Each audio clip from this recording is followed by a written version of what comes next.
Hančer ustaje ispred sudije i jasno govori da se upoznala sa Metinom u jednom teškom periodu. Ona je na početku imala mišljenje da Metin ne zaslužuje Sinem kao ženu i Mine kao ćerku, ali vremenom se to ispostavilo kao greška. Hančer je vidjela što niko nije i sada će reći nešto što ni Metin ne zna. Sinem je skoro ostala u bolnici, a Metin ju je doveo u naručju. On se nije odvajao od nje ni u jednom trenutku, ali sljedeća stvar je Hančer dala do znanja da Metin voli Sinem. On se u jednom trenutku približio Sineminoj glavi i poljubio ju kosu. Zbog toga je Hančer danas izašla pred sudiju i rekla da Metin i Sinem zaslužuju još jedan pokušaj kao roditelji.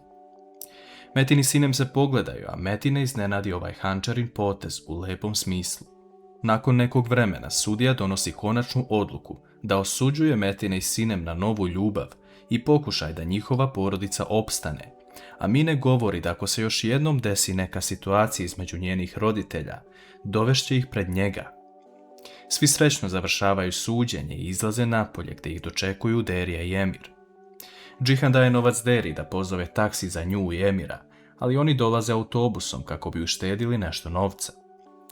Po dolasku u porodičnu kuću, Derija vidi da je Esma tužna i da drži jedan papir. Derija pita šta se desilo, te uzima papir u ruke i vidi da je to pismo od Čemila. Naime, Čemil spominje da je ovo pismo sastavila veštačka inteligencija, jer on nije imao reči kako da opiše situaciju. Čemil je odlučio da napusti Deriju govoreći da se ženi sa drugom ženom, ali da još uvijek voli Deriju. Situacija je bila drugačija i nije mogao da joj kaže ovo u lice, ali govori da mora otići od nje jer je ne zaslužuje. Derija plače, a Esma pokušava da je uteši. Vidjet ćemo šta će se desiti nakon ovoga, jer je Sevret pozvao Olgu govoreći da mora pronaći svedoka za venčanje, zato što će on biti Čemilov. Po dolasku na vrata vile, Metin govori Hančer i Sinem da odvedu Mine u kuću, kako bi on popričao sa Mukader. Metin i Džihan ulaze u vilu gdje ih Mukader dočekuje, pitajući gdje je Mine. Džihan govori majci da se smiri, jer Metin ima nešto da kaže. Metin pokušava da kaže majci da će se Hančer i Sinem vratiti u vilu zbog njenih unuka i da Mukader neće praviti probleme. Mukader ovo ne podnosi najbolje, te pokušava da se smiri, ali tada ustaje, govoreći Metinu da je znala da će doći do ovoga i otišla je kod Beren sa dokazima da je Sinem željela da ode sa drugim čovekom. Metin uzima Mukader za ruku i odvodi u njenu sobu, govoreći da se više nikada neće mešati u odnose svojih sinova, te da će sesti u ovoj fotelji i štrikati za svoje unuke, te živjeti život kao svaka normalna baka.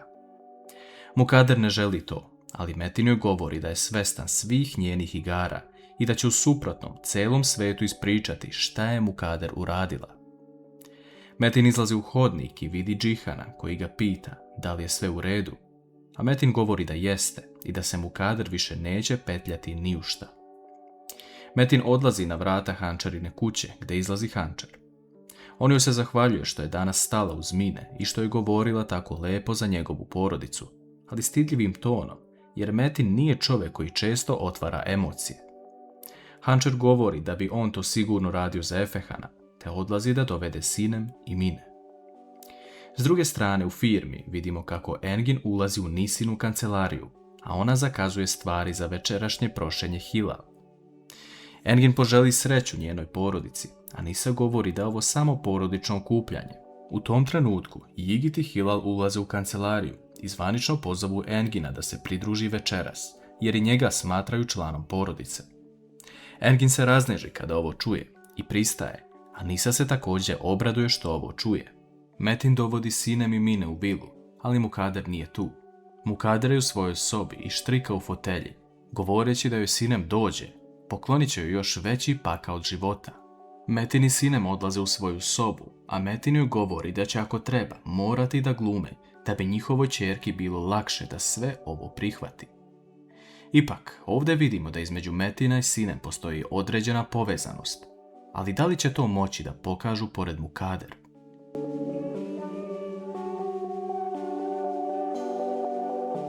Hančer odlučuje da nazove svoju majku, jer nije uspjela da priča sa njom prethodnih dana nakon Džihanovog dolaska.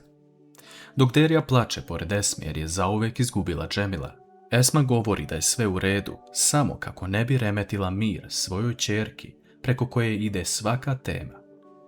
Nakon što Esma prekine poziv, Derija joj govori da je sila bila u pravu i da se sve uvek pokreće oko toga da Hančer bude dobro, dok svi ostali imaju probleme. Esma želi da podrži Deriju jer je jedini krivac ovdje njen sin, ali Derija odvodi Emira u sobu i počinje da plače, zato što ju je Džemil ostavio, jedina osoba koja je pored nje sada Emir. Jigit i Hilal se pojavljuju na vratima vile Deviloglu i traže Džihana. Džihan silazi sa sprata srećan što ih vidi, a oni žele da popričaju sa njim i sa Hančer. Njih troje odlaze na Hančerina vrata gde ona sa osmehom otvara i prima ih unutra. Sve deluje lepo i Džihan i Hančer pristaju da dođu večeras na prosjedbu Hilal kod njene majke Juksel, a nakon što izađu na vrata, Džihan i Hančer ostaju sami. Džihan se zahvaljuje Hančer što je pristala na ovo i što je bila na strani njegovog brata na sudu. Hančer odgovara da bi ona želela da se zahvali Džihanu, ali ipak njena majka je opet dobila osudu od njega. Džihan želi da ova tema stane, ali vidjet ćemo da li noć može promijeniti nešto između Džihana i Hančer. Dolazi noć, a Džihan i Hančer se spremaju odvojeno u svojim kućama. U toku pripreme Olga koristi priliku da pita Gulsum da bude njen svedok na venčanju. Mukader ne izlazi iz sobe već neko vreme, a sinem im do tada može dati odobrenje za slobodan dan, na šta Gulsum pristaje. U međuvremenu, Esma ulazi u Derinu sobu, gde vidi nju kako plače, dok je Emir pored i tešije. Esma ih zove da jedu, ali vidimo da Esma krije pravu istinu šta se desilo sa Džemilom i zašto je mora ovo da uradi. Džihan odlazi pred Hančerina vrata sa Efehanom u naručju, a Hančer se obraduje nakon što vidi svog sina tako lepo obučenog sa leptir mašnom. Pred vrata Hilaline i Jukseline kuće se pojavljuju svi sem Engina. Atmosfera deluje prelepo i nadamo se da će ova noć proći kako treba. Hančer pita Džihana da li je stavio novi parfem, na što on odgovara da jeste, ali da nije znao da Hančer to pamti. Već vidimo prvu iskru između našeg glavnog para. Ubrzo se pojavljuje Engin sa cvetom orhideje, a Nisa ne skreće pogled sa njega. Nisina majka gleda čudno u Engina i Nisu, ali hemija između njih je vidno prisutna. Vraćamo se na situaciju u vili. Metin, Sinem i Mine sami večeraju za stolom i napokon uživaju u svom miru. Metin govori da nastave da jedu i uživaju dok se Mukader nije pojavila, a Gulsum se nasmeje i odlazi u kuhinju. Nešto kasnije, Mine želi da igra žmurke sa svojim ocem i majkom. Ona broji do 20, a slučajno se zajedno u liftu sakrivaju i Metin i Sinem, te im se pogledi sreću. Da li ovo može značiti napokon mir dve porodice bez Mukadera ili će ona nastaviti sa svojim planovima?